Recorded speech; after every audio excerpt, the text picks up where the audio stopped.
Mary, you know from the film, Kate's sitting there. I'm glad to have them on stage because although I loved the film, I thought it was rather male. So now, yeah, so now we've got some, yeah.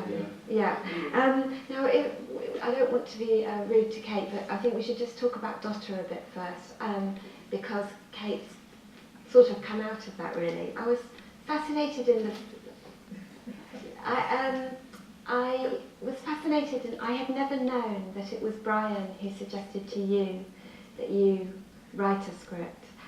For some reason, I had always thought that it had been the other way around, that you had said to Bryan, is that in your eyes?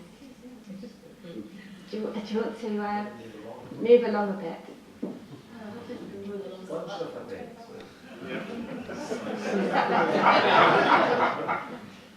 Is that better? Yeah. I don't know why. The pictures are moving now.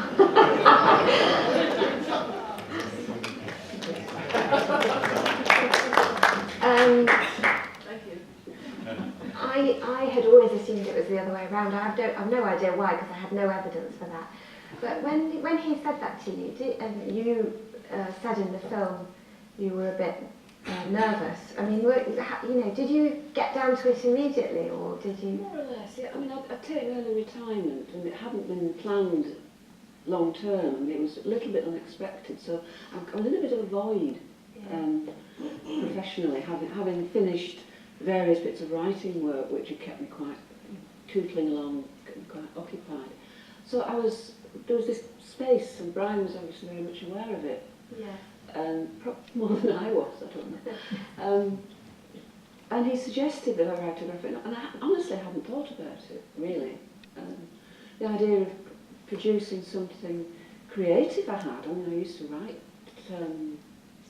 before I became a sort of academic writer, I had various goals of writing screenplays, and I used to write lots of poetry at one point, but a graphic novel was something different, and it was very much going into his domain, his territory, which was perhaps a little, cause for a little bit of nervousness. But no, it was more the subject matter, it was more the business of writing something autobiographical, which I was sort of, I don't know whether I want to do that. But it's not an easy thing to do, you're sort of telling all and exposing. To tell a good autobiographical tale, it has to have lots of meat in it. Yeah. And it obviously has to be honest, and that's quite an undertaking. It was that I was nervous about. Yeah, because it's quite tender, some of this stuff about your father, and you can imagine a little bit apprehensive about what the family's going to think about it and that sort of thing. Yeah. And so how long did it take you to work it all out? Not very long at all, actually. It was about 6 months. Yeah. And then there was obviously research for the Joyce part of it. There was a lot of reading around everything I could find on Lucia Joyce, which there isn't a huge amount directly about her. That took quite a while, but then actually writing the script didn't take long at all. Did you consult with your family? Did you say, I'm going to do this? No, you didn't.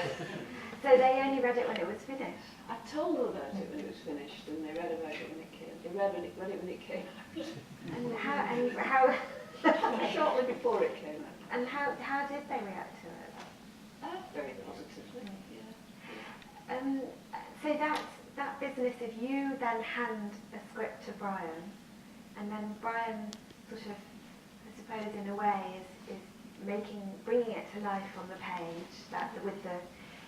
The script was more like a screenplay. Really. Yeah. It wasn't. I mean, subsequently I've done sort of considered panels, individual pages and panels, and that with Sally Heathcote. Yeah. I've had a lot more of a sense of what a graphic novel script is. But with this one, I just handed to him what was basically a screenplay with some suggestions for visual elements. Yeah. So I broke it up into pages and individual panels on the whole, and with Sally, that's page 1, panel 1. Right. Very But while you were doing the pictures for Dotter, did you just leave it? Yes. All the time. Yeah, because you must have been thinking, what's he going to make my dad look like? What's he going to make me look like? All the time.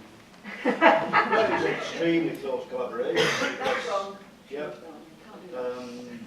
I mean, usually, comic, any comic artists in the audience know the usual collaboration between comic writers and artists is the artist gets the script and draws it, and that's Yes, it. yeah.